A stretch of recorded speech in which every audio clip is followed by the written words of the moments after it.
Hello my dear friends, students, and viewers. This is Sir Palmath and welcome to my video channel. Today, in this video, we are talking about the introduction to parallelograms. This is the part of our lesson for grade 9. So before we going to start, let us start with our learning objectives for entire lesson. So first, you will be able to define what is a parallelogram, and we will be going to identify the characteristics of every quadrilateral as basis for their conditions that will guarantee us a parallelogram. So these are only two learning objectives that you need to study and learn for this entire lesson. Let us start. So today, let us recall about quadrilaterals. What have you learned in your grade 7 lesson? So, we define quadrilaterals. It is a type of geometric figure or polygon has 4 sides and 4 angles. So, when we say the word quad, comes from the word quad means 4 and lateral means sides. So, meaning to say quadrilateral has a 4-sided polygon.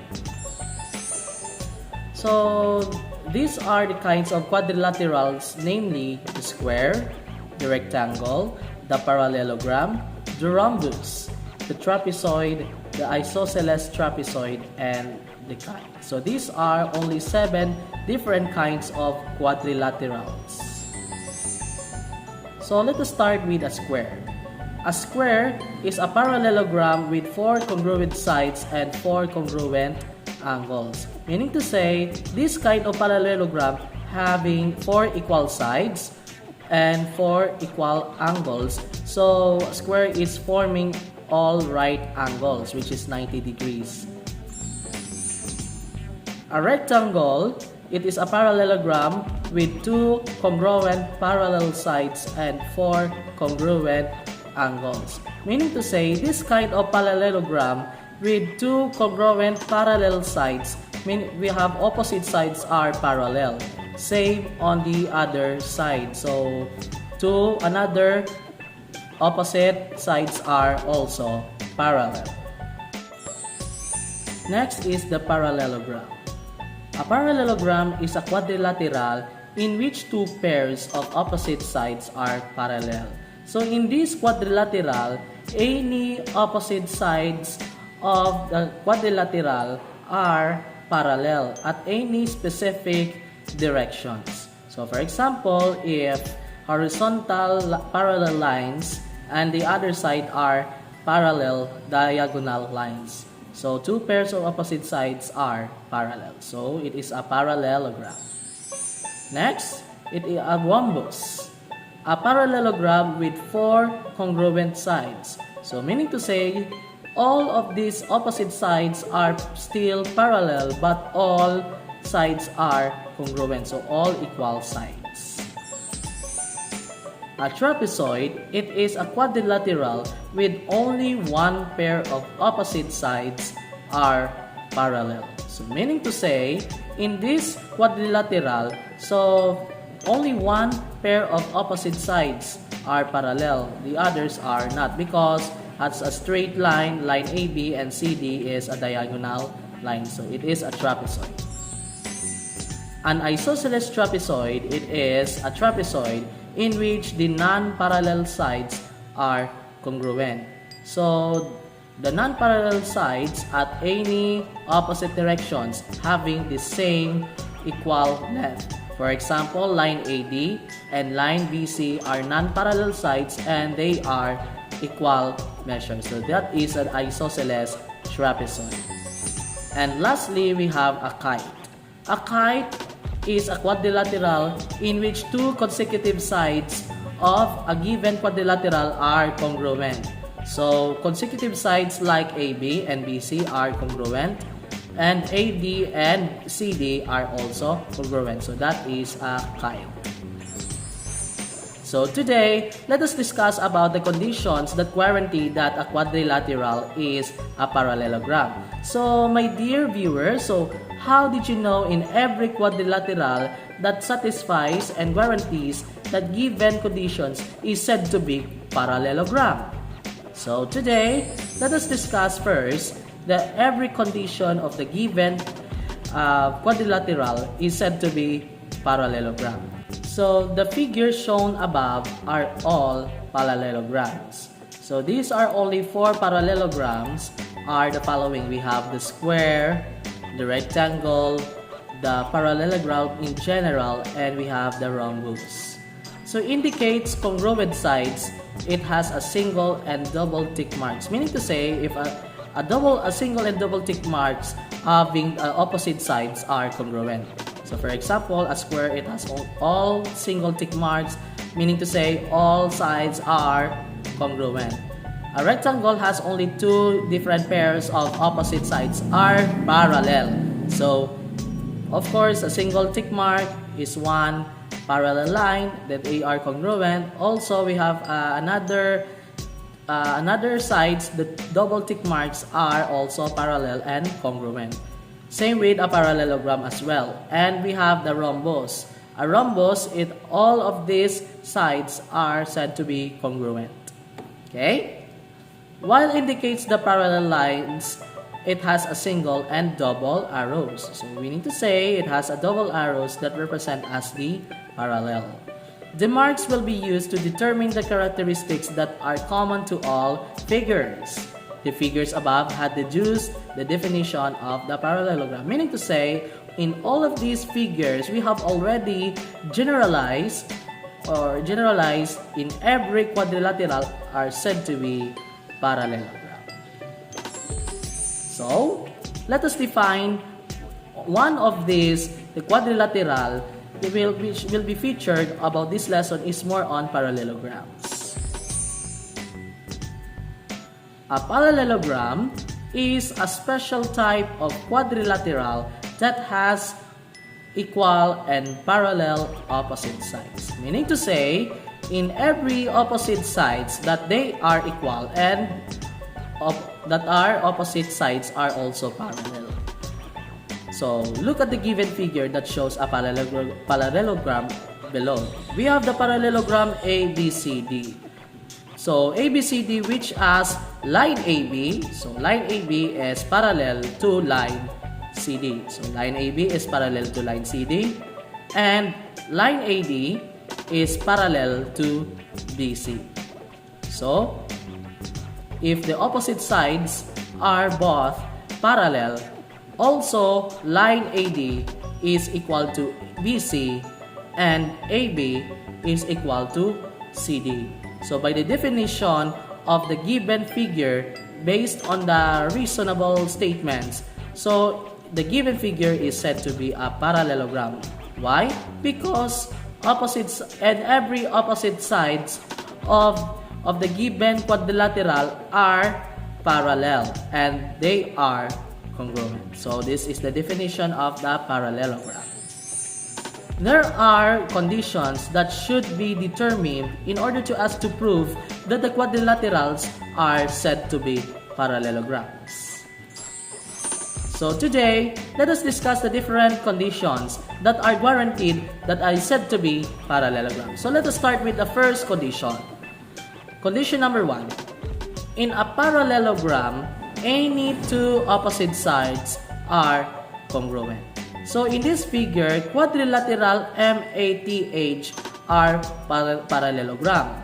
So in this figure, line MA is congruent to line TH. So meaning to say, these 2 opposite sides are congruent.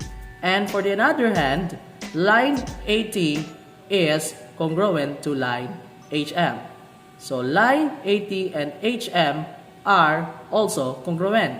So interconnecting all of these different sides or different opposite sides to form a quadrilateral, so this is said to be parallelogram. So 2 opposite sides are congruent.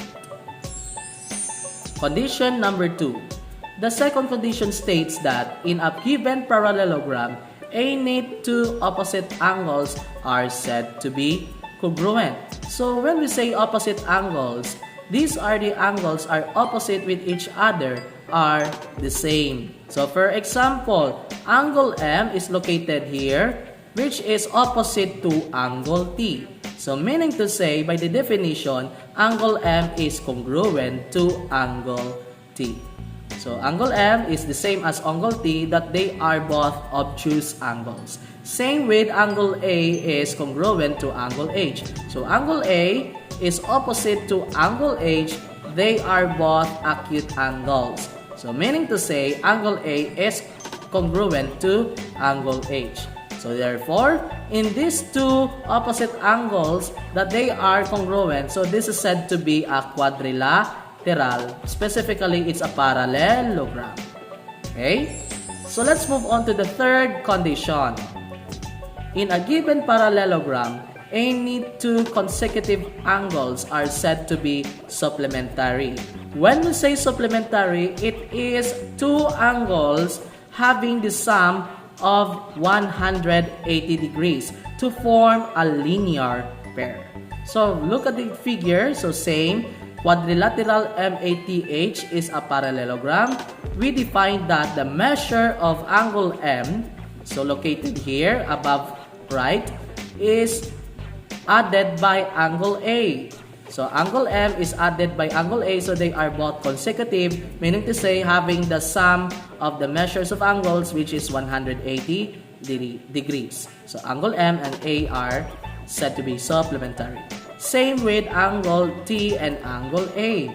So angle T and angle A are consecutive angles and said to be supplementary because given the supplementary of the given obtuse angle is an acute. So thus angle T plus angle A is also 180.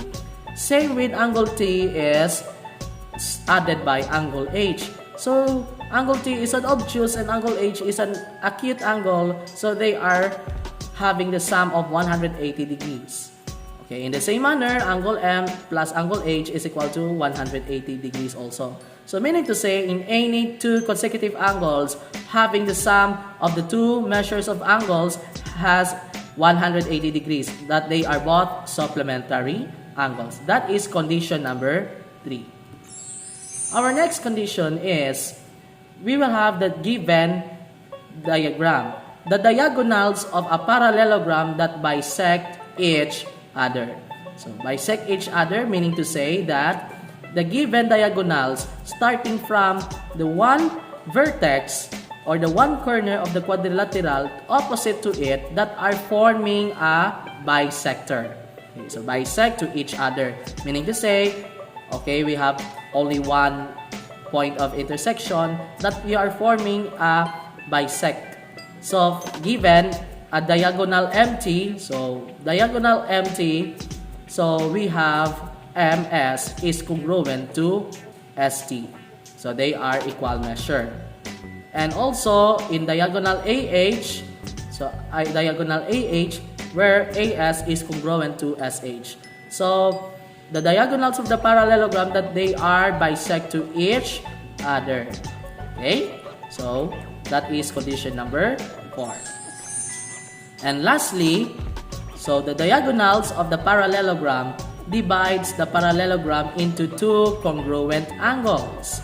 So only one diagonal of the given parallelogram which are going to divide the given parallelogram into two congruent angles. So two congruent angles having the same measure, the same area, the same length, as well as the same characteristics when you rotate it.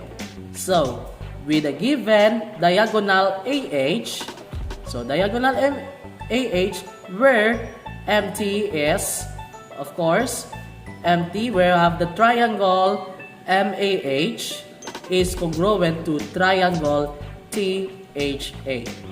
So, my dear students, viewers, and friends, so we have already founded by the one of the postulates of triangle congruence, which is related to side angle side. Okay, side angle side, or it could be proven by any triangle congruent sets.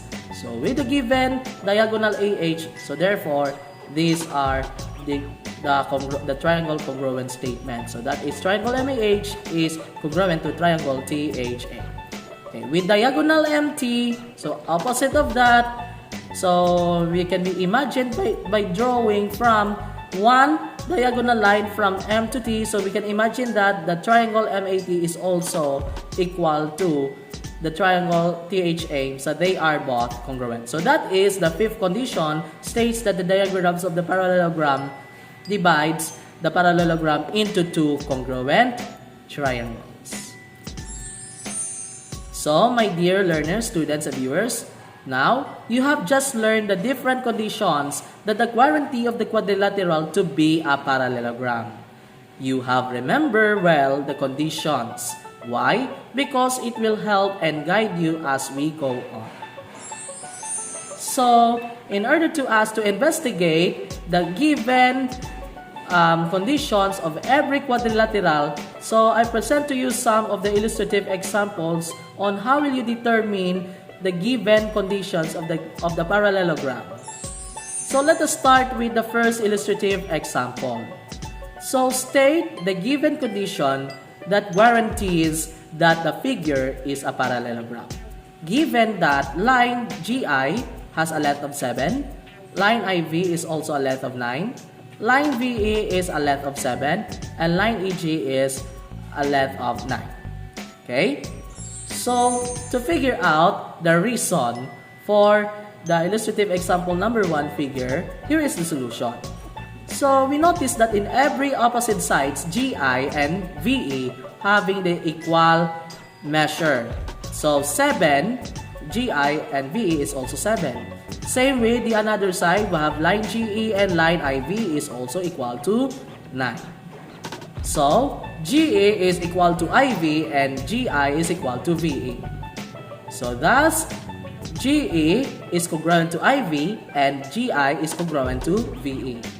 So, what does it mean about these two congruent statements? So, GE is opposite to IV and GI is also opposite to VE. The two opposite sides are congruent. So the final answer is, in a given parallelogram, any two opposite sides are said to be congruent. And that is the reasonable answer for first illustrative example. Let's move on to our next illustrative example, number 2. So in the same manner, you will be going to state the condition that guarantees that the figure is a parallelogram. So one of the obtuse angles is 130 degrees opposite to another 130, and also 50 is also the same as 150 degrees. So, to figure out the reason or to state the given condition that guarantees that the given figure is parallelogram, here is the solution. Okay, so we have the given figure. So 130 opposite angles and 150 degrees are also 50 angles. So, meaning to say that in a given parallelogram, any two opposite angles are said to be congruent. Okay? Because 130 is the same and also 130 is also the same. Same with 50 degrees is also 50 degrees.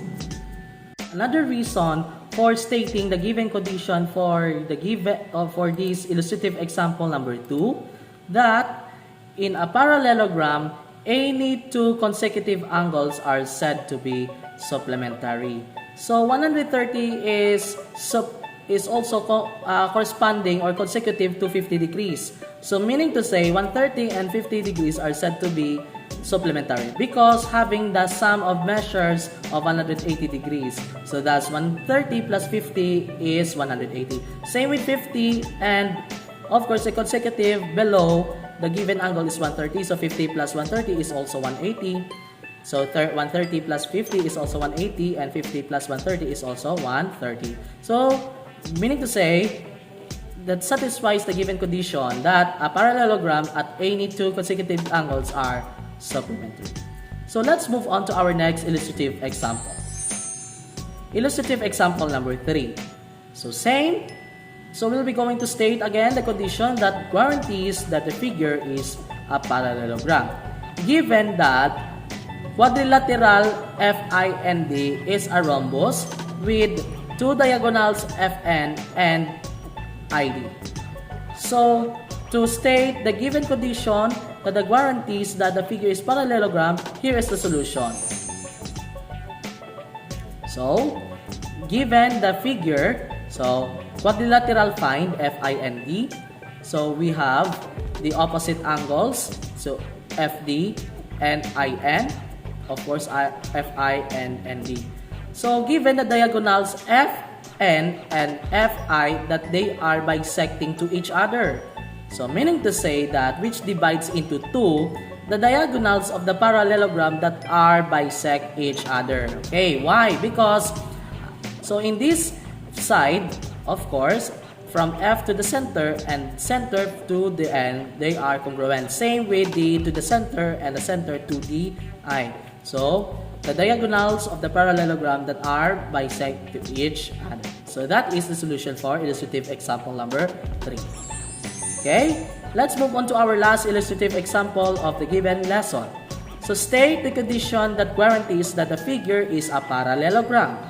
So, to determine that the condition that guarantees that the figure is parallelogram, here is the solution. So, to determine this, we all know that a single tick is an opposite sides that they are congruent. Also, on the right other side, the double ticks are also opposite sides that they are congruent. So, they are forming a parallelogram. So, meaning to say, the final answer, a parallelogram at any two opposite sides are said to be congruent. So, this is the same answer with illustrative example number 1. So, any opposite sides of a parallelogram are said to be congruent. So, my dear learners, students, and viewers, so these are some of the illustrative examples on how are we going to determine the condition that guarantees that a given quadrilateral is said to be parallelogram. And that's all for today's lesson for this video. So my dear viewers, so thank you very much for watching. So please like, share, and subscribe, and hit the notification bell here at Sir Palma TV at YouTube channel. So see you on next video. So thank you very much and God bless us all.